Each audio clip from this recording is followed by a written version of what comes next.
Quero saudar a todos com a paz do Senhor Jesus. Amém. Quero agradecer à editora Vida Nova pelo convite para participar de mais uma conferência e agradecer também a hospitalidade da Igreja Congregacional Central de Campina Grande, na pessoa do seu pastor Samuel, e em nome de quem também eu quero saudar todos os pastores aqui presentes, líderes, e receber todos vocês que vieram nessa noite. Antes de começar a minha palestra, eu gostaria de falar um pouquinho a respeito do livro que está sendo lançado pela Vida Nova aqui, nessa ocasião, Cristianismo na Universidade, Prática da Integração da Fé Cristã na Academia. Esse livro é o resultado de 10 anos de trabalho à frente da Universidade Presbiteriana Mackenzie em São Paulo, onde eu tive o privilégio de servir como chanceler da universidade. A tarefa do chanceler era fazer com que a visão cristã de mundo, de alguma forma, fosse assimilada pelos professores e pelos alunos. Mackenzie tem 45 mil alunos, menos de 10% são evangélicos. Dos 3 mil professores, menos de 5% são evangélicos. Então, era uma tarefa gigantesca mostrar para a academia que ciência e fé não são incompatíveis e que, na verdade, o cristianismo está por detrás do surgimento, inclusive, da ciência moderna. Então, durante 10 anos, eu fiz palestras, escrevi artigos, promovi eventos e debates, e o resultado disso foi sintetizado nesse livro aqui, onde os principais artigos, cartas de princípios foram editados no formato de livro, que agora está sendo colocado à disposição do público pela Vida Nova. A palestra que eu trago hoje à noite, ela está muito relacionada com esse assunto. Eu queria falar um pouquinho sobre a reforma protestante e a educação, mostrando as origens históricas e teológicas da nossa sociedade ocidental, particularmente na área de educação. Então, nós já oramos e, sem demora, nós vamos passar para a exibição. Eu vou pedir desculpas a vocês, porque minha comunicação com o pessoal que está projetado aí, já? Então, eu não estou vendo, pronto, ali dá para ver. Então, quando eu fizer assim, ele já sabe que é o próximo, tá?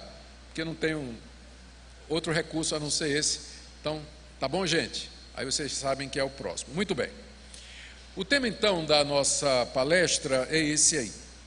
É a importância da reforma protestante para a educação e seus efeitos no mundo. Ao contrário do que se pensa, a reforma protestante não foi somente um movimento religioso e litúrgico, mas teve desdobramentos em praticamente todas as áreas da sociedade na Europa do século XVI. E eu queria mostrar para vocês, historicamente, esses desdobramentos, e meu objetivo é falar ou expor essa integração que houve e que nós acreditamos que é possível que haja entre a visão cristã de mundo e todas as áreas do conhecimento. Próximo slide, por favor. Aí nós temos um texto da segunda carta de Paulo aos Coríntios, capítulo 10, dos versos 3 a 5, onde o apóstolo Paulo, falando sobre as armas que ele usa no combate cristão, ou seja, no enfrentamento das heresias, das falsas doutrinas, do erro teológico, ele diz que estas armas, embora ele ande na carne, ou seja, embora ele seja humano, não militamos segundo a carne, não usamos de estratégias humanas nessa guerra contra o erro. Porque as armas da nossa milícia, da nossa luta, não são carnais, não são humanas, e sim poderosas em Deus para destruir fortalezas, anulando, as fortalezas aqui é as fortalezas do erro, anulando nós sofismas, que são argumentações falaciosas, e toda altivez, toda arrogância que se levanta contra o conhecimento de Deus. Essa era a luta de Paulo. Ele tinha que enfrentar o pensamento da sua época, a filosofia da sua época, os sofismas da sua época, os erros teológicos da sua época, os erros filosóficos da sua época. Ele usava para isso armas espirituais E o alvo dele está aí no final da citação: levando cativo todo o pensamento à obediência de Cristo. Não é errado pensar, mas o pensamento ele tem que estar cativo à pessoa de Cristo. Todo pensar, toda ideia, toda ideologia, toda maneira de olhar a realidade está cativa a algum pressuposto, alguma coisa em que a pessoa já acredita e que geralmente são crenças formadas pelas experiências da pessoa, pela sua cultura, pela tradição, o ambiente em que ela vive. Não existe neutralidade nesse assunto. Portanto, que Paulo aqui não está proibindo que a gente pense, mas ele está dizendo que o pensamento tem que estar cativo à pessoa do Senhor Jesus Cristo. Essa é a crença fundamental dos reformadores no que dizia respeito à penetração do cristianismo na arte, na cultura, na educação, na economia, na política, enfim, todas as áreas do conhecimento. Próximo slide, por favor. Aqui eu trago para vocês a citação de um pastor, ele era pastor, o nome dele é Abraham Kuyper, ele era pastor da Igreja Reformada da Holanda, tornou-se ministro da Educação. Um detalhe, ele renunciou ao pastorado para poder ocupar um posto político, não estou dando alfinetada em ninguém, ele largou para poder ocupar o Ministério da Educação, e de lá ele foi eleito primeiro-ministro da Holanda, que seria equivalente ao nosso presidente. E aí então ele fundou a Universidade Livre de Amsterdã, que é uma das universidades mais conceituadas no mundo de hoje, uma universidade de ponta, que está no mesmo nível de Harvard, Yale e das mais conhecidas. E ele escreveu um livro a respeito do que seria a reforma protestante, e falando da abrangência do pensamento cristão, ele disse uma frase parodiando ou citando uma passagem de um comentário do reformador João Calvino: não há 1 centímetro quadrado desse mundo do qual Cristo não possa dizer é meu. Ou seja, não há nenhuma área da vida sobre a qual Cristo não é Senhor.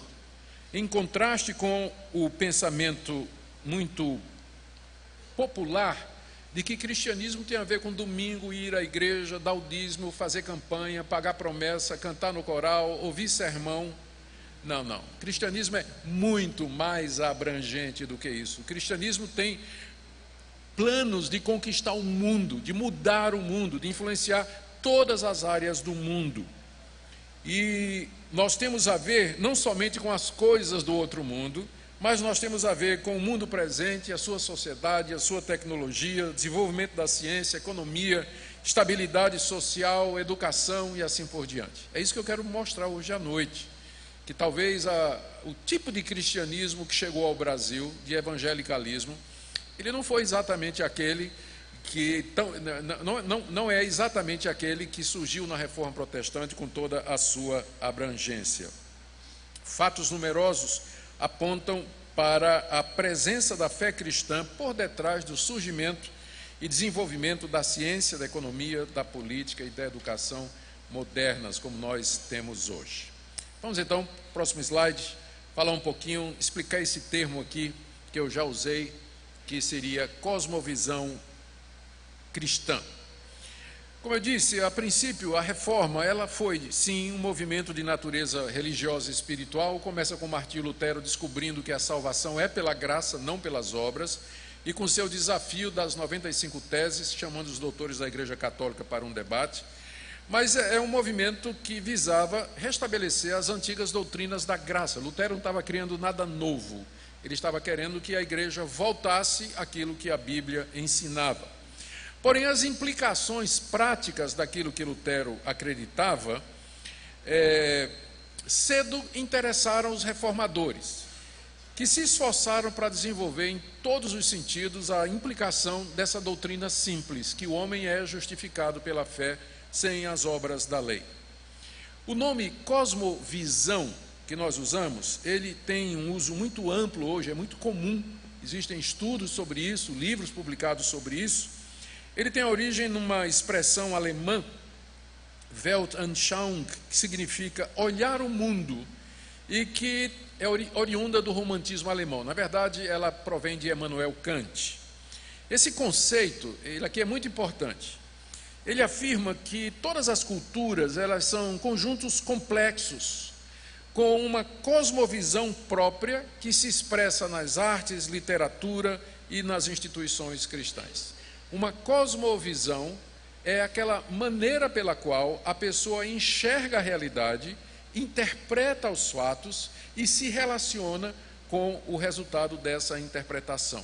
Não existe nesse ponto neutralidade, porque todo mundo olha para os fatos a partir desse óculos que usa, que se chama de cosmovisão.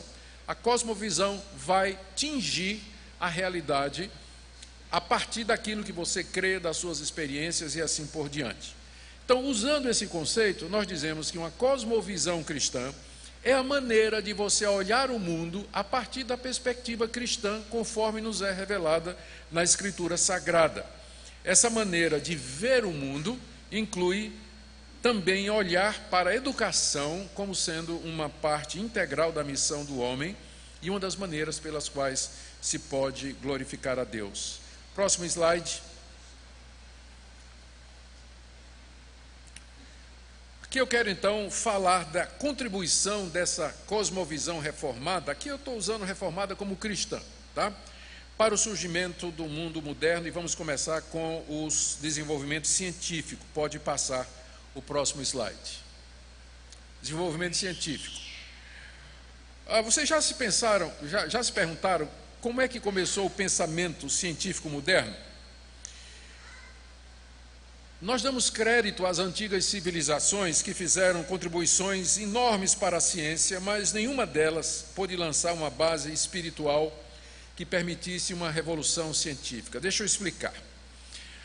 As grandes civilizações antigas, orientais, como por exemplo a China, Mesopotâmia, Egito, a Síria, elas trouxeram uma grande contribuição para o conhecimento humano, mas não foi delas que surgiu a ciência moderna. A razão é simples. Todas essas civilizações, elas eram panteístas.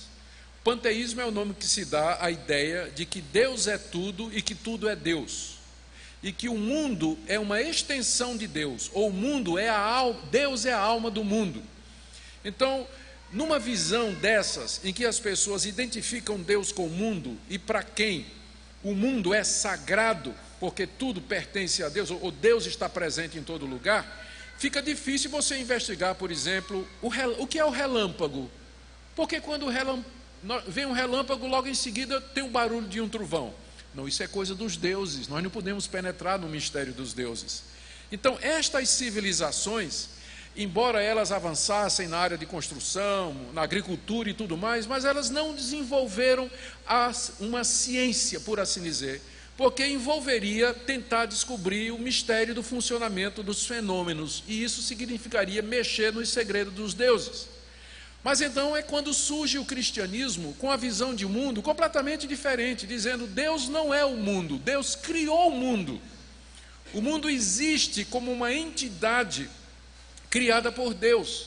E embora Deus esteja presente nele, Deus não se confunde com o mundo. Deus já existia antes que o mundo fosse criado. O mundo, portanto, ele é sujeito à observação, ele pode ser estudado. Na verdade, estudar o mundo e como ele funciona não ofende a Deus, porque o próprio Deus mandou que o homem, como coroa da sua criação, estudasse o mundo, se apropriasse do mundo e usasse o mundo para o seu proveito e para o seu crescimento. Então, a cosmovisão cristã, ela forneceu a base para as primeiras pesquisas científicas. Foi quando as pessoas, então, desmistificando a natureza, começaram a investigar por que é que cai um relâmpago aqui, não cai ali, por que é que tem esse som, por que é que pessoas ficam doentes, na outra perspectiva, né? A doença é maldição dos deuses, ninguém iria investigar a origem de uma doença, mas o cristão é curioso, né? Ele se sentia na obrigação de saber por que é que as pessoas ficavam, o que é que causava a doença, por que é que determinados produtos na natureza ajudavam pessoas com suas doenças e assim por diante. Então, por que é que os astros mudam de lugar? Não é? Por que o Sol nasce numa extremidade, se movimenta e vai parar na outra? Na visão oriental de mundo, isso é coisa dos deuses, não é? Isso é coisa dos deuses. Mas os cristãos queriam saber exatamente como é que isso funciona. Henry Frankfurter, um filósofo, na sua obra Antes da Filosofia, Before Philosophy, ele escreveu o seguinte: a fé reformada liberou o homem do temor da natureza. A declaração, no princípio criou Deus os céus e a terra, ensina que o sol, a lua, as estrelas, as montanhas, os rios e o mar e os animais não são deuses e nem têm poderes místicos que habitam neles. Nas antigas religiões orientais, os deuses moravam em cavernas, nas montanhas, nos rios, nas árvores, e quem ia mexer com isso? Com medo de ofender os deuses.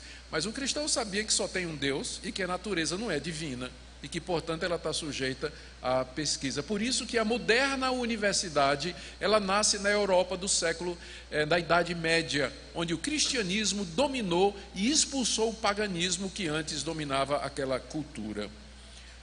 Max Weber, numa obra muito conhecida sobre Calvino e capitalismo, ele diz que essa visão de mundo dessacralizou a natureza e desvestiu a natureza do seu poder, e aí foi quando o homem pôde realmente iniciar o conhecimento e o domínio da natureza e educar-se. Não é interessante? Você agora sabe qual foi a visão de mundo que permitiu o surgimento da moderna ciência. Foi exatamente o cristianismo. E aí o seu professor na universidade está dizendo que existe uma incompatibilidade entre cristianismo e ciência. É porque ele não conhece história, ele não conhece a história da ciência. Dê para ele um bom livro de história da ciência para que ele descubra direitinho quais são as origens dos principais ramos do conhecimento científico. Próximo slide, por favor. Desenvolvimento econômico. O cristianismo não somente, depois da reforma, o cristianismo reformado, ele não somente estava por detrás, ou esteve por detrás do surgimento da ciência moderna, mas também do desenvolvimento econômico. Aqui tem uma citação, esse aí é o Max Weber, né? Tem uma citação dele naquele livro que eu já citei, A Ética Protestante e o Espírito do Capitalismo, isso é em 1905. Ele diz nesse livro que o egoísmo e o impulso humano de adquirir as coisas para si jamais poderiam produzir um sistema econômico moderno. Weber, embora não fosse cristão, ele percebeu que a maior dificuldade para se ter um sistema econômico que fosse moderno e produtivo era exatamente a tendência das pessoas de fazer as coisas para si. Ninguém pensava na coletividade ou pensava no bem comum ou coisas dessa natureza. Ele achou a chave do que seria uma ética econômica na ética reformada, especialmente na doutrina como defendida por João Calvino, em 3 pontos que o Max Weber defendeu. Primeiro, na perspectiva da reforma, a vocação é um chamado de Deus. Antes da reforma protestante, a Igreja Católica fazia uma divisão no mundo entre secular e profano e aquilo que era sagrado, ou, fazendo o contrário, o sagrado e o profano. Então, o que era sagrado? A vocação do padre, por exemplo, do monge, era considerada sagrada, mas a vocação do carpinteiro era profana. Então, quem fosse monge agradava mais a Deus do que quem fosse carpinteiro. Então, havia essa visão. A reforma protestante acabou com isso, dizendo que toda vocação é sagrada, que você agrada a Deus, quer seja como carpinteiro, quer seja como pregador do Evangelho. Porque a Bíblia diz: fazei todas as coisas para a glória de Deus. Isso inclui o seu trabalho secular. Você não precisa ser um religioso que eu digo assim, é um pastor, um pregador, para você agradar a Deus, e nem o seu status de pregador lhe coloca numa posição diferenciada diante de Deus.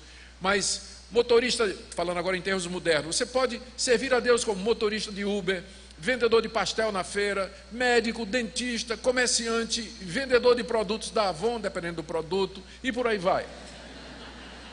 E por aí vai. Você pode glorificar a Deus através do trabalho. Qual é o resultado imediato disso? A reforma protestante dignificou o trabalho.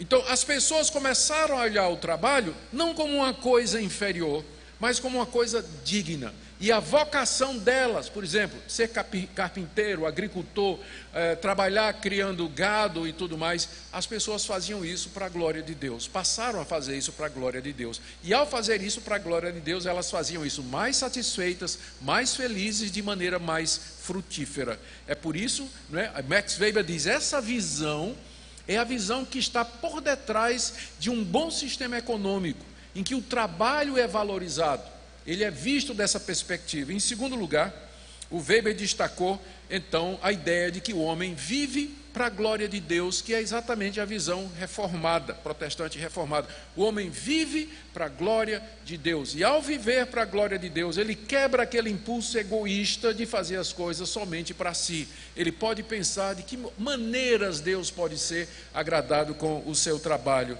E a terceira perspectiva é de que o homem é apenas um mordomo ou gerente dos bens e talentos que Deus lhe conferiu.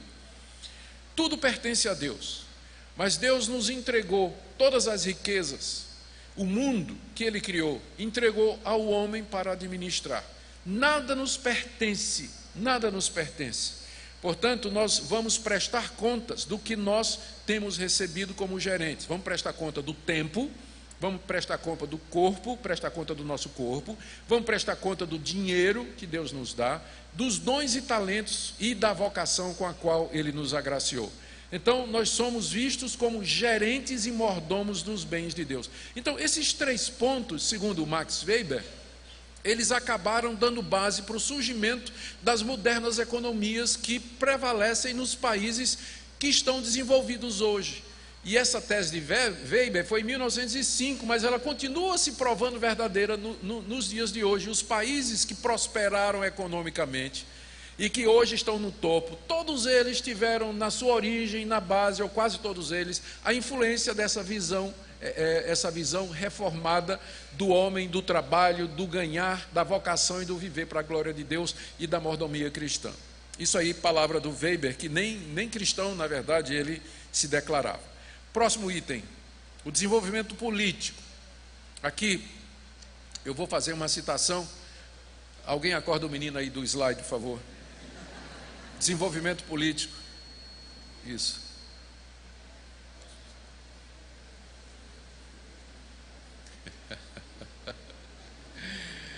Estagiário é um problema.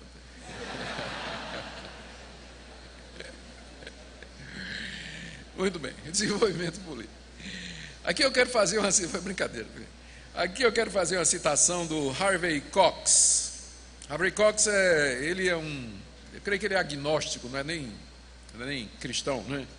Ele escreveu um livro chamado Secular City, a cidade secular, onde ele fala do surgimento da democracia.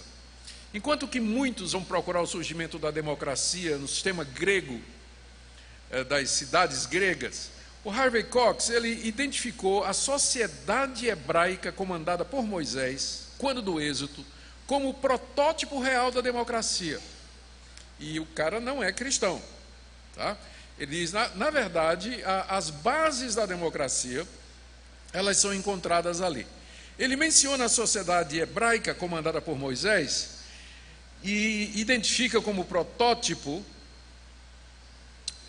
com base em 2 coisas. Primeiro, a sociedade hebraica era baseada no pacto ou aliança entre Deus e os homens.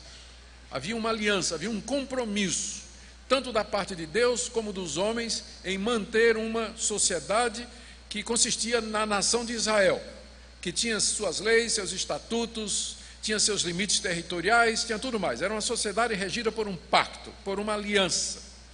Segundo, esse pacto, essa aliança era baseada na convicção de que Deus fez o homem à sua imagem e à sua semelhança, e que, portanto, o homem tinha direitos inalienáveis à vida, à liberdade e à busca da felicidade, porque ele foi feito à imagem e semelhança de Deus.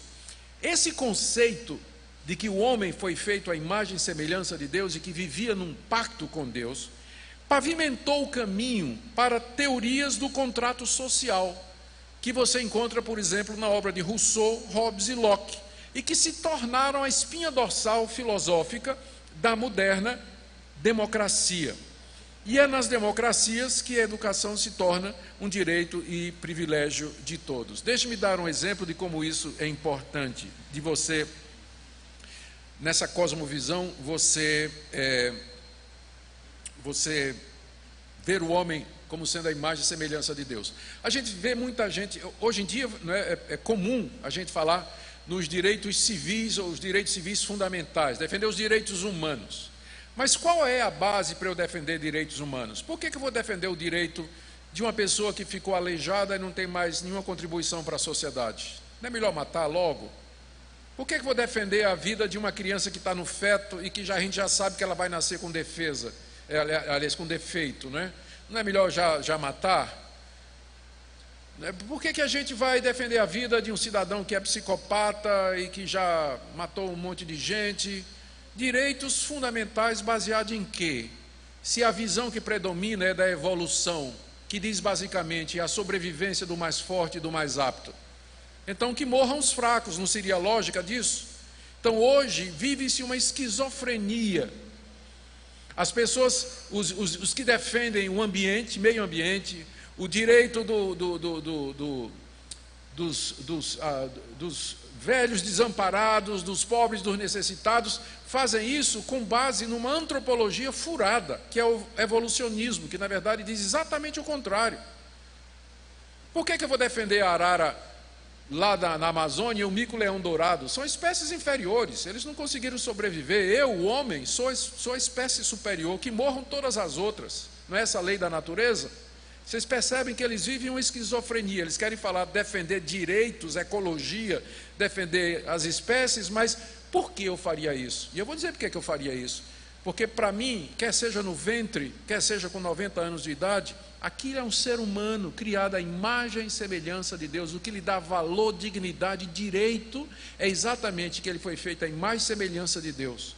É isso que o Harvey Cox está dizendo aqui. O que dá a base para o contrato social, a espinha da democracia, é a visão certa do que é o ser humano. Porque se você não tiver, com que base você vai defender esses direitos e privilégios? Próximo item, por favor. A importância da educação na visão dos reformadores. Aqui deixe focar, eu podia falar em várias áreas, não é? Mas agora eu vou focar na educação, que é exatamente o tema do Congresso, né? Vida Nova, e também tem tudo a ver com o livro também. Vou começar falando sobre a importância da educação na visão dos reformadores. Próximo slide. Logo que Martinho Lutero viu o seu movimento crescer e ganhar corpo, ele entendeu que era preciso fazer algumas coisas para que a reforma protestante de fato progredisse. Na providência de Deus, pouco antes de Martinho Lutero fixar as 95 teses lá na porta do castelo de Wittenberg, Gutenberg inventou a imprensa. Se a imprensa não tivesse sido inventada antes de Lutero pregar as 95 teses na porta do castelo de Wittenberg, elas estariam pregadas até hoje lá e ninguém teria tomado conhecimento. Lutero panfletou a Europa toda. Ele se valeu. O primeiro livro que Gutenberg produziu foi exatamente uma Bíblia. Foi o primeiro livro impresso. Lutero usou a imprensa recém-descoberta para panfletar a Europa toda com suas ideias, seus tratos, seus sermões e tudo mais. Mas a questão é, quem ia ler? O analfabetismo naquela época era muito grande. De que valia Lutero estar traduzindo a Bíblia do grego, hebraico e aramaico para o alemão, que era a língua do povo, da sua nação, se ninguém sabia ler? Então Lutero percebeu de imediato que, junto com o avanço do cristianismo, era necessário educar o povo, para que o povo pudesse ter acesso por si só às escrituras sagradas. Parcialmente, esse analfabetismo era acreditado ao fato de que a igreja cristã, na Idade Média, dizia que o evangelho era um mistério muito sublime e que o povo, a massa, não poderia compreender. E que a língua apropriada para se cantar esses mistérios, ou falar desses mistérios, era o latim. Tanto é que não tinha tradução da Bíblia para a língua do povo. E era tudo em latim. A Bíblia que era usada era a Vulgata Latina, traduzida no século IV por uma equipe comandada pelo monge chamado Jerônimo, lá em Belém, que usou para isso algumas versões existentes e uma versão antiga chamada a Velha Latina, que não é uma paraguaia de idade, é apenas uma tradução em latim antiga, que ele usou para produzir a Vulgata Latina. Mas ninguém sabia falar latim, nem os padres, eles rezavam a missa decorada, porque nem os padres sabiam latim. E agora, de que adiantava traduzir a Bíblia, panfletar as 95 teses? E então Lutero começou a investir pesado em escolas, tem que dar escolas. A educação era só para filho de nobre. Começa então as primeiras escolas. Isso aqui é um trecho de uma carta que Lutero mandou aos conselhos de todas as cidades da Alemanha para que criem e mantenham escolas cristãs, porque o alvo de Lutero era não somente ensinar o evangelho, mas dar uma educação geral também. Em 1524 ele disse, a reforma foi em 1517, aqui, 7 anos depois, você tem Lutero dizendo: em minha opinião, nenhum pecado exterior pesa tanto sobre o mundo perante Deus, e nenhum merece maior castigo do que justamente o pecado que cometemos contra as crianças quando não as educamos. Para ensinar e educar bem as crianças, precisa-se de gente especializada. Lutero já estava chamando de pecado não educar as crianças, não alfabetizá-las e não introduzi-las ao conhecimento. Lembrando que na época dele, o índice de gente analfabeta era estratosférico. Deixe-me citar aqui também João Calvino. Por favor, próximo slide. Calvino, o próprio Calvino, ele foi um humanista, ou seja, era uma pessoa, filho de nobres, família rica. Ele teve a oportunidade de estudar em Paris. Ele estudou letras, estudou direito a pedido do pai. 18 anos ele fez o seu mestrado. Estudou direito em Orleans e o doutorado em 1532. A essa altura a reforma protestante já estava em andamento. E foi nessa época que ele publicou seu primeiro livro. Na verdade foi um ensaio sobre Sêneca, por enquanto não era nada de teologia. Ele era um profundo conhecedor de direito, teologia, filosofia, pais da igreja, citava livremente os clássicos e falava latim, grego e hebraico. Esse era Calvino. E Calvino estava preocupado também com a mesma coisa que Lutero estava. Próximo ponto aí. Eu vou tentar resumir aqui o pensamento de Calvino sobre como ele via a educação e por que ele estava preocupado e de que maneira a educação deveria ser levada. Próximo slide, por favor. Não, aí mesmo, deixa nesse aí. Agora, primeiro ponto aqui, é o título aí. Calvino fazia a distinção entre sagrado e profano. Aliás, ele não fazia distinção entre sagrado e profano.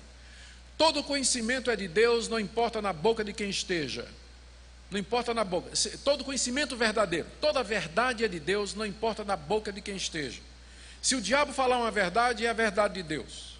Então, isso deu essa visão de que você pode ler outra coisa. Você pode pesquisar autores que não sejam exatamente reformados, que não seguiam a linha protestante. Então, com isso, Calvino queria incentivar as pessoas a ler os clássicos, ler os filósofos, ler os poetas, ler os livros os pais da igreja, a patrística. Ele tinha essa visão, uma vez que para ele não há essa diferença entre profano e sagrado. Tudo é de Deus. Tudo que é bom procede de Deus. E não são somente os protestantes e os cristãos que podem produzir coisa boa. Gente que não teme a Deus, que não conhece a Deus, que nem acredita em Deus, é capaz de fazer descobertas científicas, escrever boa literatura, produzir música belíssima. Então, ele tinha essa visão que ele mais tarde vai chamar como sendo o resultado da graça comum. A graça que Deus derrama sobre todo o mundo, independentemente se a pessoa é crente ou descrente. Deus agracia pessoas com dons, com habilidades e capacidades, mesmo que estas pessoas não sejam tementes a eles e não creem neles. É óbvio, né? Não foi somente cristão que fizeram as maiores descobertas científicas e tecnológicas que hoje nós desfrutamos, não é? Pessoas que nem acreditam em Deus, eles fizeram descobertas extraordinárias das quais os cristãos se beneficiam. Então, mas esse ponto era novidade na época que a reforma começou. Então, Calvino insistiu nisso, não tem distinção entre sagrado e profano. Tudo que é bom, tudo que é útil, tudo que é verdadeiro, tudo que é certo, tudo isso provém de Deus, que a todos concede dons e talentos gratuitamente por amor da sua criação. Agora sim, o próximo ponto, revelação natural. Calvino entendia, portanto, que nós podemos aprender também das coisas da natureza, não somente o conhecimento teológico, como também podemos aprender das artes, das ciências e da história. Tudo vem de Deus e é útil para aperfeiçoar o ser humano na sua vocação de viver para a glória de Deus em qualquer profissão no mundo.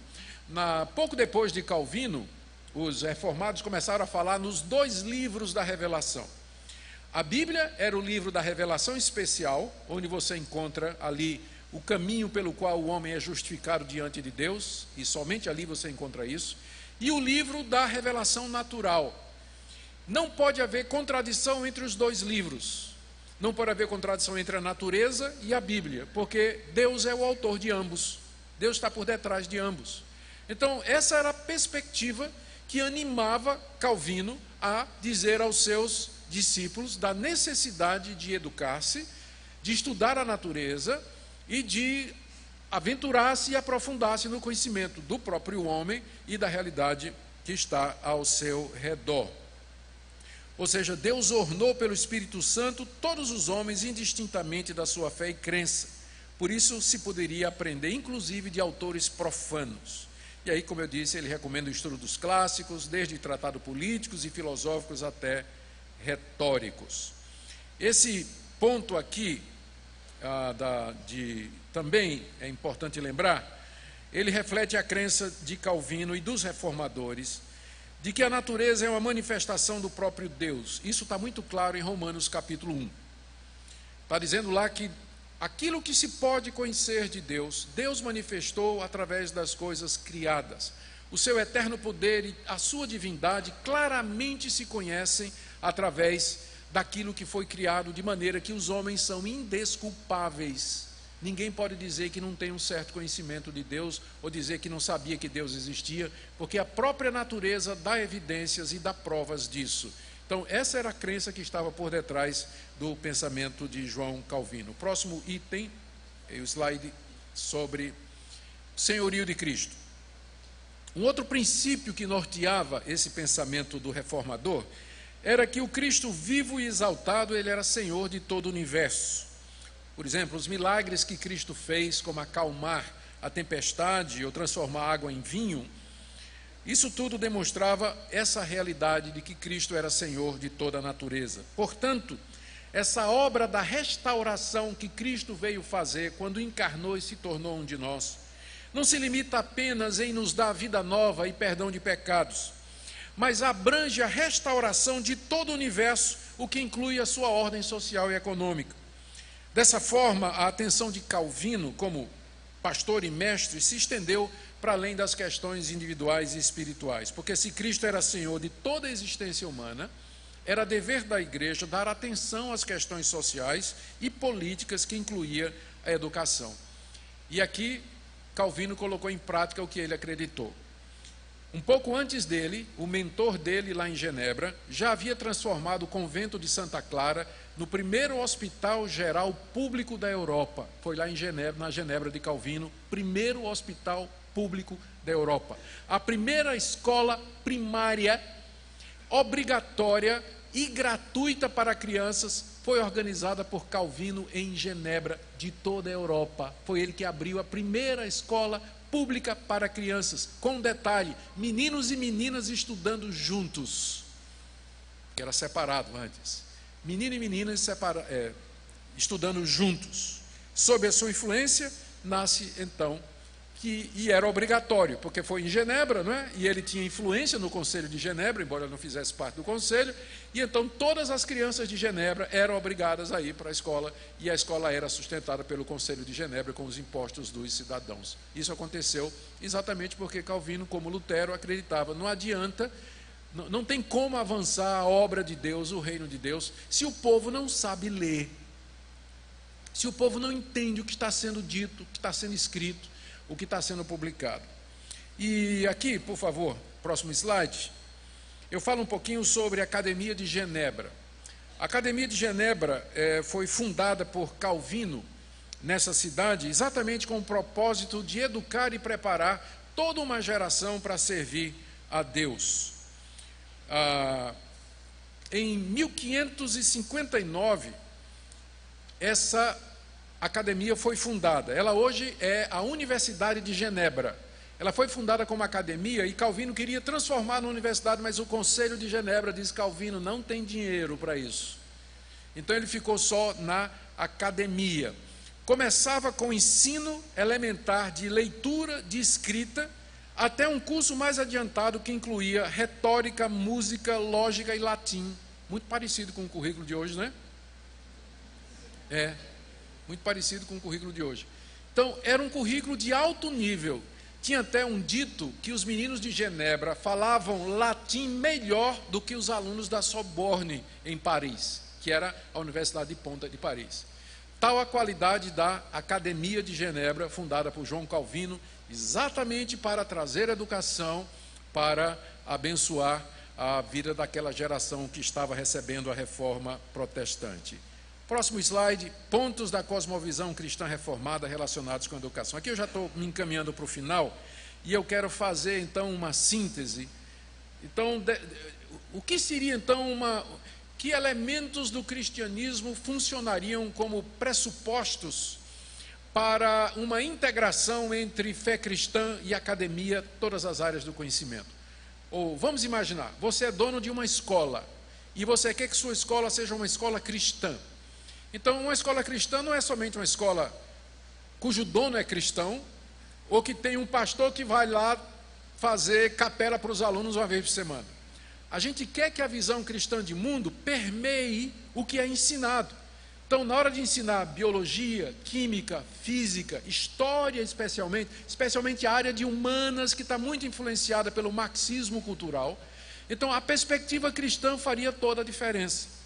Então, de que maneira, que pressupostos, então, poderiam estar por detrás na elaboração de um currículo cristão, por exemplo, para uma escola ou para uma universidade? A universidade já é mais difícil, que o MEC freia mais, mas a nível de escola é possível se for particular. Se for pública, não tem solução. Então, vamos lá. Primeiro conceito, Bíblia. Muito embora a Bíblia não seja um livro de ciência, nem tenha linguagem científica, ela nos fornece informações corretas sobre nós, nosso mundo e sobre o nosso relacionamento com o Criador. A fé cristã confessa que as escrituras do Antigo e do Novo Testamento são inspiradas por Deus e, portanto, a sua revelação para a humanidade. Reconhece que Deus se revela como Criador através da sua imagem em nós, na natureza e também nas escrituras. O mundo que nos cerca é um testemunho vivo da divindade, poder e sabedoria de Deus, muito mais do que o resultado de milhões de anos de uma evolução cega. Entretanto, é através da sua revelação especial, a Bíblia, que Deus nos faz saber acerca de nós mesmos, a respeito dele e a respeito do mundo que nos cerca e dos planos que ele tem a nosso respeito. E, por isso, nós dizemos que, embora a Bíblia não seja um livro de ciências, nem tenha linguagem científica, nos dá informações corretas sobre o nosso mundo. Esse ponto aqui é muito importante. Calvino estava presente quando teve aquele debate famoso com Galileu Galilei a respeito do sistema solar, se ele era heliocêntrico ou geocêntrico. E a Igreja Católica, ela insistia, baseada na Bíblia, a Bíblia dizia assim, que a Bíblia diz que o Sol nasce numa extremidade do céu, percorre toda a sua extensão e se põe na outra.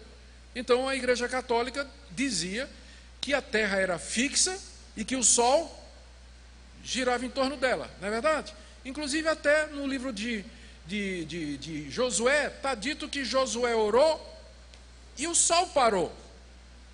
Então, a Igreja Católica diz, não, a Bíblia está dizendo que a Terra é fixa, quem se mexe é o céu. Mas Galileu dizia, não, mas as minhas observações estão mostrando de que é o contrário, é que a Terra é que se move ao redor do Sol. quando essa disputa chegou a João Calvino, qual foi a solução de Calvino? Isso foi mais ou menos na época, né, um pouco depois. A palavra de Calvino nessa disputa foi que a linguagem da Bíblia é uma linguagem da acomodação ou do observador. Ela não se propõe a descrever os fenômenos naturais em linguagem científica. Então, para quem está na Terra, quem se mexe de fato é o Sol. E essa é a linguagem que Deus usa, a linguagem do observador. E até o dia de hoje, essa é a linguagem que a gente usa. O homem moderno, sabendo que o sistema é heliocêntrico, ainda assim diz o Sol nasceu. Você não diz o Sol nasceu? Está errado cientificamente, não está? Porque você está pressupondo que a Terra é fixa e que o Sol é que nasceu. Mas é a linguagem do observador. Essa é a linguagem que a Bíblia usa quando ela descreve os fenômenos naturais. Então, pegar passagens como essa e dizer os autores da Bíblia são ignorantes, ou então a Bíblia é um livro que é anticientífico, é deslealdade, né? É ignorar literatura e gênero literário. A Bíblia não é um livro de ciência. Muito embora as informações que ela nos forneçam sobre a natureza, elas estão corretas. Então, essa era a visão de Calvino, a importância da Bíblia. Você aprende no livro da natureza, sobre a natureza, e a própria Bíblia também nos dá informações a respeito disso. Então, essa perspectiva das Escrituras, essa perspectiva é um dos pressupostos mais importantes na construção de uma visão de mundo cristã a ser usado na educação. Segundo ponto, aqui, Deus. Pode passar. Você me pergunta, pastor, não está errada a ordem? Não devia ser primeiro Deus e depois Bíblia? A resposta é a seguinte: só tem uma maneira de você conhecer a Deus, que é através da Bíblia. Então, se você não entender a Bíblia, não receber a Bíblia, não crer na Bíblia, você nunca vai conhecer a Deus. Por isso que a ordem que a gente usa primeiro é essa daí. Nós começamos estudando a Escritura, porque é nela que você encontra o conhecimento de Deus. Baseado nessa Bíblia, nós cremos que há um único Deus verdadeiro, Criador dos céus e da terra, e que, embora Ele seja infinito, pessoal e transcendente, e que vai além da nossa realidade e da nossa compreensão, Ele está imanente e presente no nosso tempo e espaço. Esse Deus é bom, sábio, justo, puro, verdadeiro e confiável. Ele nos visitou na pessoa do Seu Filho Jesus Cristo, a quem confessamos como Salvador dos pecadores, e sendo Deus o Criador de tudo, a Sua existência, autoridade e vontade deve ser levada em consideração ao formularmos o ideal de educação e de formação humana que pretendemos oferecer. Nossa pesquisa científica do mundo não deve excluir a priori premissas que admitem o transcendente. Veja só, o problema, o cristão não tem problema com a ciência. O problema não é esse, o conflito não é entre cristianismo e ciência. O conflito é entre cristianismo e naturalismo. Naturalismo é a visão de que o mundo existe por si só, que é um sistema fechado de causas e efeitos, que todos os fenômenos naturais têm uma explicação, têm uma causa natural, e que, portanto, não existe um Deus, e se ele existe, ele não é necessário, porque a ciência já achou a explicação para a maneira como o mundo funciona e para todos os fenômenos. Então, isso chama-se naturalismo. O problema do cristão é com essa visão de mundo, não com a ciência, porque o papel da ciência é estudar a natureza e dizer como ela funciona. Só isso, nada mais do que isso. E nós não temos problema com isso. Já mostrei, inclusive, que a ciência nasce no ambiente de uma visão de mundo cristã. Então não há antipatia ou antagonismo entre fé cristã e ciência, mas sim encontra essa visão materialista, naturalista de mundo, e que recebeu um impulso muito grande com Darwin, quando ele forneceu a resposta para a questão: qual a origem da vida? Ele diz então que a origem da vida, embora o Darwin nunca chegou a afirmar isso, né, mas os seguidores de Darwin vieram a falar sobre a existência espontânea da vida, a ponto de ateus conhecidos chegarem à situação vexatória de dizer que o mundo se autogerou. Ora, uma das leis da natureza claras é que do nada, nada procede. Como é que do nada surgiu alguma coisa? É o que vai ter que ser. Não é porque, se você vai dizer, não, mas a matéria é eterna, eu digo, então precisa tanto de fé para acreditar que é matéria. Então, a mesma fé que eu tenho para dizer que existe um Deus eterno, é a mesma fé que você precisa para dizer que a matéria é eterna. Então eu prefiro ficar com minha fé. Se teve um começo, de onde veio? Né? Toda essa discussão. Então, o nosso problema não é com a ciência, o problema é com o naturalismo filosófico, darwinista, evolucionista, materialista. Essa é a dificuldade. Uma vez tirada essa dificuldade, a existência de um Deus não é incompatível com a ciência, com os processos que existem no mundo. Não temos dificuldade com a microevolução, a adaptação das espécies. O nosso problema é a macroevolução, que uma espécie se desencandeia em outra, né, para o qual não tem nenhuma evidência, inclusive arqueológica, sobre isso. Então, há muita proximidade dos dois conceitos, mas a dificuldade é com essa visão de mundo que exclui Deus da realidade. E por falar em mundo, próximo slide aí. Para nós o mundo é distinto de Deus, não é uma extensão dele, por isso o mundo é passivo de análise em suas leis e princípios, e nós temos a convicção de que existe uma realidade objetiva lá fora, que nos encoraja a pesquisar. Como eu disse, essa é a base para que nós possamos analisar o mundo, suas leis e princípios. É a convicção de que existe uma realidade objetiva lá fora, porque pensa bem, como é que você sabe que existe algo fora de você? Como é que existe alguma coisa em vez de nada? Né? Como você sabe disso? Para o cristão, existe uma realidade objetiva que foi criada, e isso nos estimula a sondá-la, analisá-la, pesquisá-la e tentar entender como ela funciona. Nós deveríamos ter mais cristãos, pesquisadores, cientistas, químicos, físicos, biólogos, gente preocupada com esse tipo de coisa. Por quê? Porque nós cremos na criação, como nós já dissemos. O mundo existe objetivamente e, como tal, ele deve ser respeitado e preservado. A visão cristã de mundo dá base para uma defesa do meio ambiente. Por que eu não vou torrar esse planetinha? Porque esse planetinha é a casa que Deus fez para mim. O Deus que me criou a sua imagem e semelhança, me colocou nesse mundo que Ele fez para que eu pudesse habitar e aqui me desenvolver. Por isso que eu vou preservá-lo. Mas os ambientalistas, evolucionistas, qual é a base epistemológica deles para a preservação? Não tem. Porque o evolucionismo não fornece essa base, o naturalismo muito menos, mas a visão cristã de mundo fornece isso. Por último, a educação. Aliás, o homem.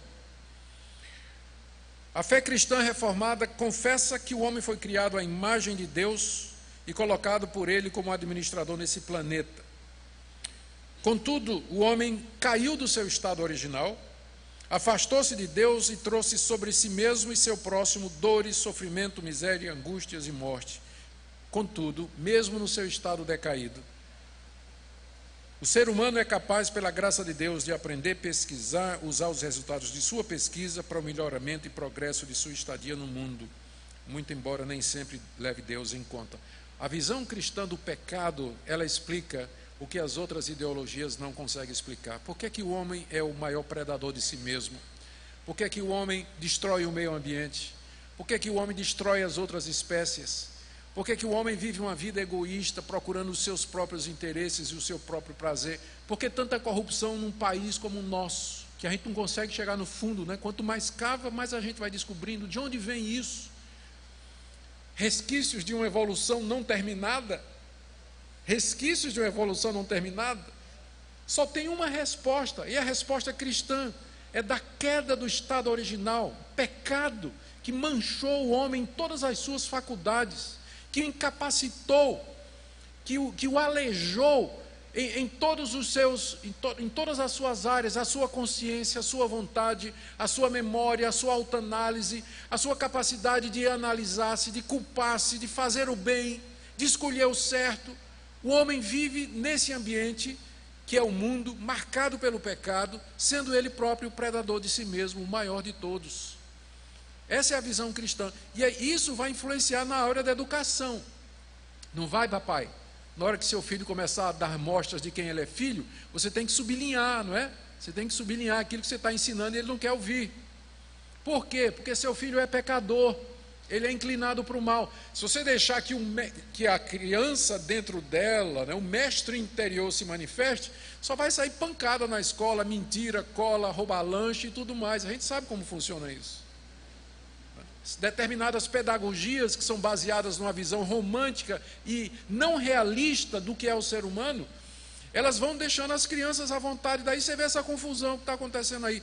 Sabe esse rolo que deu na Bienal do Rio de Janeiro lá, com o gibi, da Marvel, com cenas homossexuais e tudo mais? Não tinha que mandar, a gente não precisava nem cuidar disso, se os pais fossem responsáveis. Se os pais cuidassem dos seus filhos. O cara lá, o youtuber, poderia distribuir quantos milhares de livros com homossexualismo ele quisesse, mas se o pai chegasse e puxasse e dissesse para o menino, você não vai pegar não. Isso aí não é para você não. Né? Questão os pais. Por quê? Porque nas escolas, em todo lugar, está dizendo, não pode dirigir a criança, não pode disciplinar a criança, não pode puxar a orelha dela. Eu nunca achei nada melhor do que a propaganda que eu vi um dia desse na internet. Sandálias havaianas, há 30 anos ajudando seu pai a cuidar de você. Não é? Era uma maravilha, sandália havaiana, maravilha. Pois é. Mas agora, uma visão de educação que acha que todo mundo é bom, que quer soltar os bandidos, né? Que quer soltar os bandidos e dizer, dá educação para ele que ele vai ficar bom. Se a educação resolvesse esse problema de bandidagem, não tinha bandido nos países ricos, onde existe a mesma corrupção, mesmo problema, mesma violência e tudo mais. Próximo ponto, educação. Gente, eu tenho um defeito, eu digo assim, estou chegando no final, quando eu digo isso é que falta 1 hora ainda, tá? Educação, próximo slide. Educação serve aos propósitos de Deus como Criador do homem, que são o conhecimento dele, o desejo de glorificá-lo, a alegria de viver em relacionamento com os demais, o aprendizado, a arte, o trabalho e o prazer. Essa é a visão que o cristianismo sempre teve da educação. Preparar o homem para conhecer o mundo criado por Deus, conhecer-se a si mesmo, educá-lo de uma forma que compense a sua inclinação para o mal, que fale da graça da redenção em Cristo Jesus e que o habilite a ter prazer nas coisas boas que Deus fez, na arte, no trabalho, no aprendizado, em todas estas coisas. Esta é a visão cristã de mundo, de educação. Qual foi o impacto disso? Agora imagine essas ideias, todas na época da Reforma. Próximo slide, impacto no mundo, e já pode passar. Só para vocês terem uma ideia da influência dos reformados nesse período. Na academia, aqui tem um gráfico da Academia Real de Ciências de Londres. O ano aqui é 50 anos depois da Reforma Protestante. Não, perdão, 100 anos depois da Reforma Protestante. Na Academia Real de Ciências de Londres, católicos 18%, protestantes 81%. Os protestantes dominaram a área da ciência, da economia, pesquisa. A mesma coisa na Sociedade de Pesquisa de Paris. O número de protestantes era maior do que de católicos dentro dessa academia. Para mostrar que não tem incompatibilidade, gente. Isso é conversa do seu professor na universidade que diz que tem incompatibilidade entre cristianismo e ciência, cristianismo e as descobertas da ciência. Não tem nenhuma, porque ele é naturalista e ateu, provavelmente. Então é por isso que ele está dizendo isso. Por isso que ele está dizendo isso. Próximo.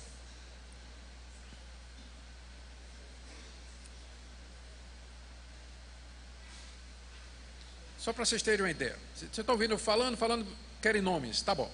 Precursores da ciência moderna. Todos estes aqui são cristãos.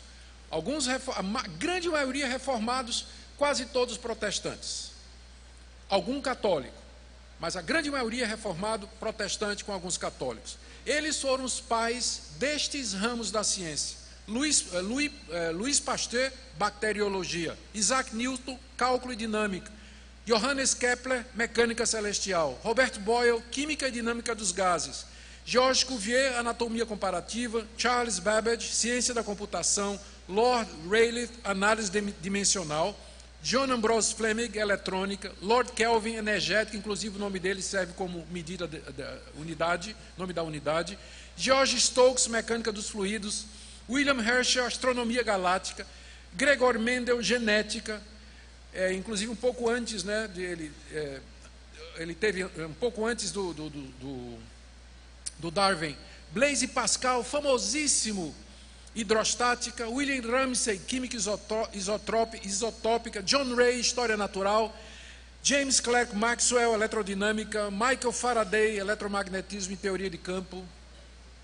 São os precursores dos ramos da ciência moderna, todos eles protestantes, reformados, cristãos. Olha o impacto que isso causou no mundo. Eu vou pular aqui o próximo slide, que aqui mesmo, é esse mesmo. Vou falar agora das maiores e melhores universidades do mundo, rapidamente. No período que antecedeu a Guerra Civil nos Estados Unidos, os reformados haviam construído dezenas de colégios e universidades. Presbiterianos, 49. Congregacionais, 21. Reformados alemães, 4. Reformados holandeses, 1. Isso numa época de poucos recursos econômicos. Isso foi na fundação dos Estados Unidos. E não podemos deixar que alguns dessas escolas se tornaram o que são hoje as maiores universidades do mundo. Pode passar, Universidade Livre de Amsterdã, fundada em 1881 pelo calvinista holandês Abraham Kuyper, que eu já disse, se tornou o primeiro-ministro da educação. No começo era só para crente, meio fechadinho, né? Só podia entrar quem era cristão, quem trouxesse a carteirinha de crente. Mas depois abriu, financiada pelo governo, abriu para o público em geral, embora ainda retenha suas tradições e valores reformados. O departamento de teologia já foi embora, virou liberal.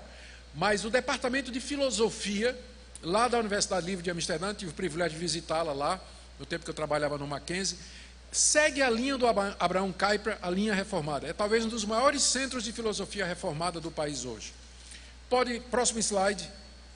A Universidade de Princeton é uma das maiores e melhores universidades do mundo, fundada em 1746 pelo governador Jonathan Belcher, que era congregacional. Congregacional. Alguém diz glória, pastor? Não. Congregacional. Atendendo a pedido de homens presbiterianos. Eles queriam promover juntos a educação da religião reformada. Atualmente, Princeton é reconhecida como uma das mais prestigiadas universidades do mundo, oferecendo diversos graus em graduação, pós-graduação e PhD. Está classificada como a melhor do mundo em matemática, física, astronomia, economia, história e filosofia. Começou com um governador congregacional e um grupo de homens, e um bando de homens de negócios presbiterianos. Universidade de Harvard, a próxima. Fundada em 1643 por puritanos calvinistas. Olha o que tem na declaração da fundação da Universidade de Harvard. Cada estudante deve ser simplesmente instruído, intensamente impelido a considerar corretamente que o propósito principal de sua vida e de seus estudos é conhecer a Deus e a Jesus Cristo, que é a vida eterna. Isso está na declaração de fundação da Universidade de Harvard. Próxima universidade, melhor do mundo, Yale. Fundada em 1640 por pastores reformados que queriam preservar a tradição de educação cristã na Europa, Yale nos Estados Unidos. O seu alvará de funcionamento, 1701, diz assim, que nessa escola os jovens sejam instruídos nas artes e nas ciências e que através das bênçãos do Todo-Poderoso sejam capacitados para o serviço público, tanto na igreja quanto no Estado. Yale é a universidade que mais formou presidente dos Estados Unidos. E a última, só citar um exemplo brasileiro aqui, peço licença, a Universidade Presbiteriana Mackenzie. Eu pulei o Mackenzie? Pular, cortaram o Mackenzie, é covardia, cortaram. O slide deve ter caído aí, não sei porquê. A Universidade Mackenzie foi formada por um casal de missionários presbiterianos, uma escolinha que chamou-se a princípio Escola Americana, funcionando na escola, na casa do pastor. Depois ela cresceu, virou Escola Americana mesmo, foi reconhecida pelo Estado de São Paulo, começou a fundar os centros universitários. Hoje ela compete com a USP e a PUC de São Paulo todo ano para ver qual das três é a melhor do Brasil na área de direito, na área de engenharia e na área de arquitetura. E é uma universidade que é regida por princípios cristãos. E há outras universidades cristãs no Brasil e escolas também no Brasil. O que é que eu quero dizer com tudo isso? Minha palestra ela veio com o objetivo de mostrar para vocês que nós estamos bem longe do ideal cristão protestante de ganhar o mundo para Cristo. com frequência para nós, cristianismo, é vir na igreja domingo e fazer todos aqueles exercícios religiosos que estão todos certos, não tem nada errado não. E aí segunda-feira você volta para o seu trabalho como se você fosse uma pessoa igual a todas as outras.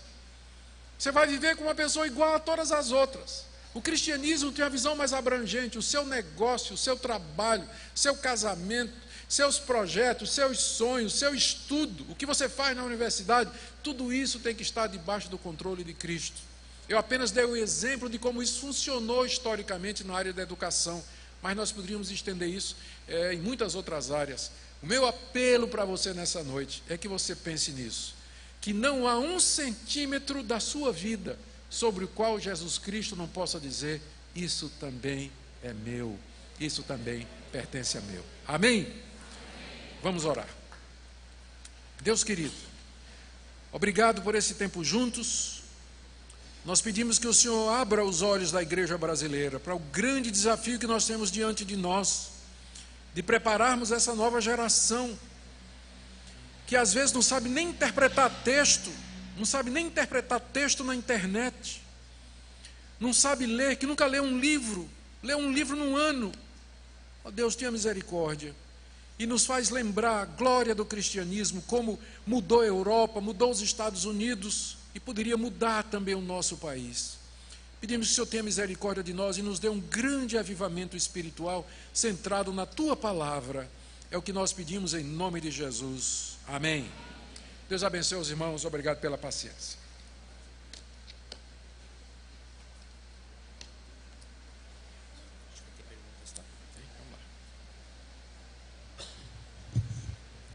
Nós vamos ter nosso momento agora de perguntas e respostas. Vou chamar a doutora Norma aqui à frente. Vou tentar tirar esse púlpito aqui. Amanhã nós teremos sorteios. E hoje, terminando aqui as perguntas e respostas, o doutor Augusto Nicodemos vai dar dedicatória nos livros, tá bom? Então, se você tem alguma pergunta, pode colocar aí para mim o número de WhatsApp, por favor. Você pode mandar pelo WhatsApp, tá?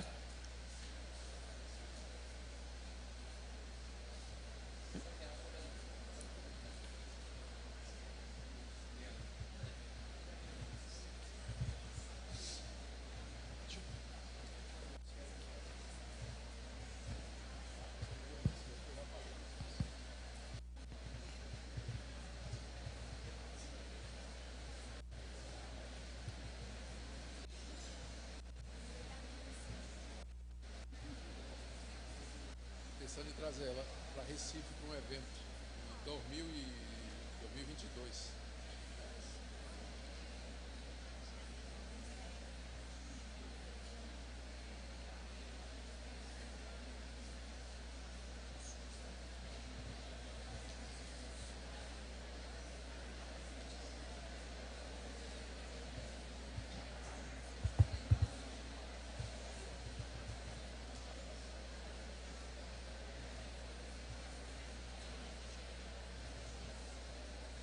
Tem pergunta?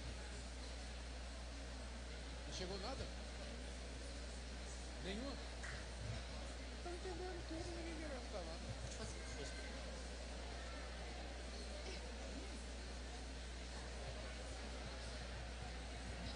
Ou vocês entenderam tudo ou ninguém entendeu nada, porque não chegou nenhuma pergunta até agora.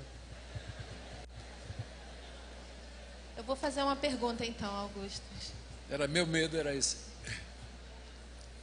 De uns anos para cá, você tem percebido uma melhora nesse panorama, né, que a gente vê nas igrejas, um interesse maior pela fé reformada, ao ponto de isso ter um reflexo nas áreas do conhecimento? Como que você vê dos últimos anos para cá?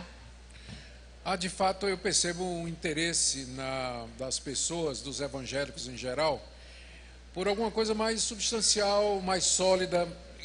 O evangélico, hoje em dia, especialmente o jovem, por conta da facilidade que ele tem ao conhecimento através das redes sociais e da internet, ele lê muita coisa, vê muita coisa, não é?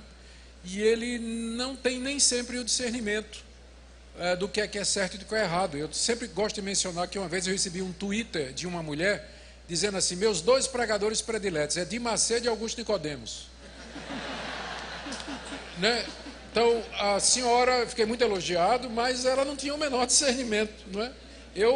O que eu ensino é completamente diferente do que a Dilma Macedo ensina.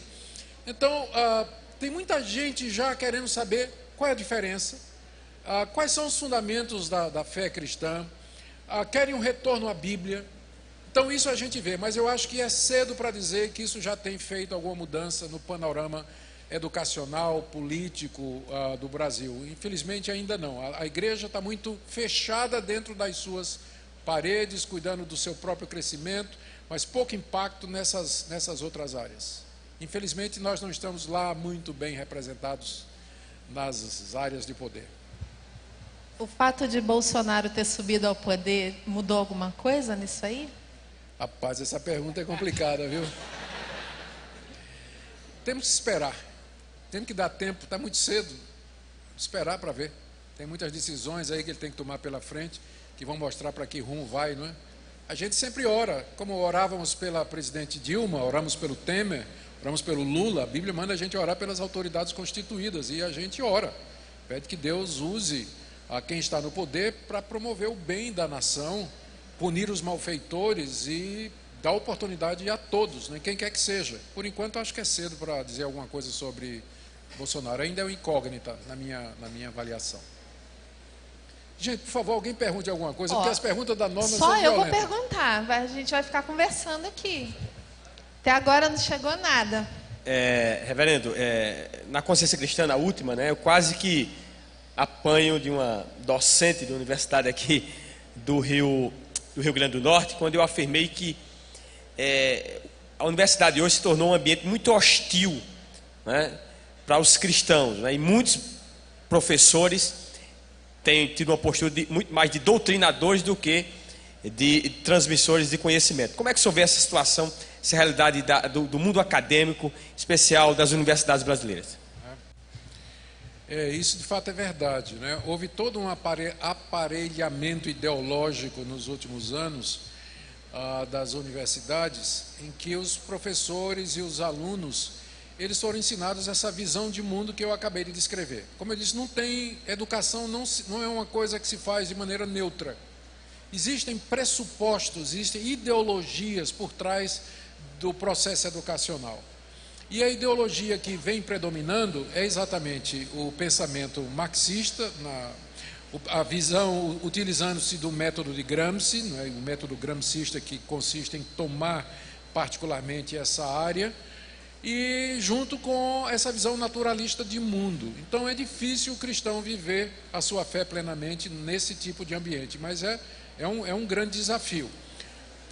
Nós temos que lembrar que a universidade, ela é lugar do contraditório e que, portanto, ela deveria dar espaço igualmente para visões diferentes, como, por exemplo, quando vai tratar em ciências e biologia sobre a origem da vida e tudo mais, ensina-se evolução, mas também se ensina o design inteligente, porque existem mestres, existem doutores renomados, professores de grandes centros brasileiros, como por exemplo o Dr. Marcos Eberlin, que ele poderia defender muito bem a teoria do design inteligente contra o evolucionismo darwinista em qualquer ambiente, bater e discutir com qualquer professor de universidade. Então, a gente via, uma das portas que a gente usa é apelar para a pluralidade da universidade e pedir que pelo menos a visão cristã de mundo ela tenha acesso, exatamente como outras ideologias têm também. Qual conselho o senhor daria para esses jovens e adolescentes aqui? Alguns estão prestes a entrar na universidade e outros estão nas universidades. As estatísticas não são boas. Cerca de 50% dos jovens cristãos que entram na universidade, eles ou perdem a fé no primeiro ano, ou esfriam na igreja, ou se tornam meio que nômades, né? Vão e vêm e ficam incertos e no mínimo inseguros com relação à sua fé. E eu creio que esse desligamento emocional, na verdade, acontece já no ensino médio, especialmente se for nas escolas públicas ou mesmo nas escolas particulares que não tem uma ideologia cristã. A resposta da igreja para isso seria promover eventos para falar sobre evolucionismo, marxismo, naturalismo filosófico, feminismo, todo esse tipo de ideologia que está presente hoje nas universidades e no ensino médio, e para habilitar o jovem cristão, pelo menos a interagir de maneira crítica com isso, porque em muitos casos, a primeira vez que ele vai ouvir falar disso é quando ele chegar na universidade. Mas as igrejas deveriam promover fóruns de debate, ter grupos de apoio, promover literatura. Tem muita literatura hoje, gente, escrita por gente boa, nessa área aí. Inclusive tem até um livro que está sendo lançado hoje à noite, né, que é muito bom também, vocês podem comprar muito. Espero que saia à vontade. Mas brincadeiras à parte, tem muita literatura boa sobre essas questões que deveriam, e essa literatura devia estar disponível nas igrejas, né, para que os jovens cristãos eles tivessem pelo menos um preparo e uma vacina antes de entrar na universidade. Muito bem. Eu queria fazer mais uma perguntinha. Maneira. Como que o senhor vê esse interesse das pessoas em educarem as crianças em casa, o homeschooling? Sim. Normalmente não tenho uma opinião bem formada a respeito disso aí. Eu vejo vantagens e vejo desvantagens. A vantagem é que os pais eles podem ser bem criteriosos naquilo que as crianças vão aprender. A desvantagem é a falta de socialização. A criança não adquire imunidade, né? Ela é criada numa bolha, fora do contato com essas ideias e com a diversidade de pensamento que caracteriza a escola, e aí ela pode ser apanhada de surpresa, né, quando ela sair da bolha. Então, tem vantagens e desvantagens. Eu ainda não... Se minha filha disser assim, pai, o que é que você acha? Que eu tenho 3 netinhos, né? Então, se minha filha disser, pai, o que é que o senhor acha? Eu educo as crianças em casa ou mando para a escola? Eu digo, filha, eu não tenho certeza ainda do que é melhor. Eu acho que cada caso é um caso que tem que ser analisado, tem que ser visto. Às vezes, na cidade, existe uma escola cristã muito boa. Né? No caso, em cidades onde não tenha nenhuma opção, talvez o homeschooling seja a opção. Então, cada caso tem que ser pesado dentro das suas particularidades. Olha, parece que tinha um problema aqui no celular, agora chegou tanta pergunta 312 perguntas. Acho que a gente não sai mais daqui. Só que aí colado, conseguindo ficar quieto. Pronto. Quer que eu leia? Deixa eu ver. Deixa eu ver.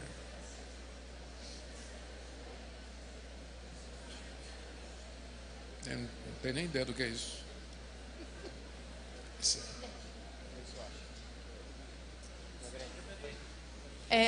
O celular tá ruim, gente. Perdoe, viu? Deixa eu fazer essa. Pronto, vai.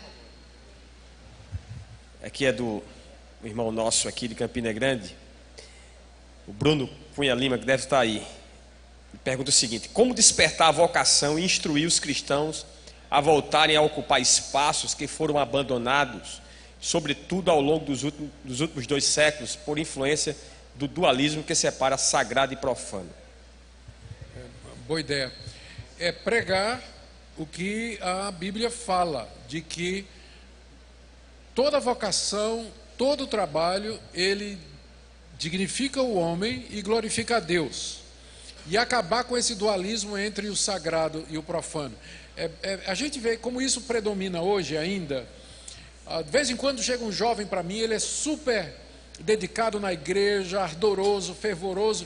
Ele diz, pastor, eu amo tanto a Deus, gosto tanto de Deus, eu acho que Deus está me chamando para ser pastor. Ele, mas por quê? Você pode servir a Deus como médico, você pode servir a Deus como um engenheiro, como alguém que trabalha no comércio, abrir sua própria empresa, ter seu negócio, vender pastel na rua. Por que ser pastor é visto como sendo a maior expressão de espiritualidade? Essa é uma visão católica. Essa é uma visão católica. A visão protestante, que inclusive o nome é o sacerdócio universal de todos os crentes. Todo crente é um sacerdote e ele serve a Deus em qualquer vocação. É o que deveria dominar o pensamento das nossas igrejas. E isso a gente deveria encorajar os jovens a ver essas vocações como maneiras eficazes e espirituais deles servirem a Deus. Seja o melhor médico de Campina Grande, que seu pastel, a coxinha que você vende na feira, seja a melhor coxinha da cidade. E que o serviço que você presta, que o seu Uber seja o melhor Uber da cidade, você está glorificando a Deus do mesmo modo que o pastor da sua igreja pregando um sermão, aconselhando, jejuando ou intercedendo pelas outras pessoas. Não tem essa diferença da perspectiva da Bíblia. Então é isso que tem que ser ensinado para poder quebrar esse dualismo que foi imposto pela Igreja Católica. Tá bom? Certo. Uma pessoa quer saber qual a sua opinião sobre o marxismo. Ela estuda psicologia e a todo momento ela se depara com esse assunto. É só Marx, né? Karl Marx. Não há o problema com esses pensadores, com Karl Marx e outros, é a perspectiva reducionista que eles têm da realidade. O que acontece? A pessoa descobre uma verdade e a partir daí ele generaliza essa verdade como se ela explicasse todos os fenômenos.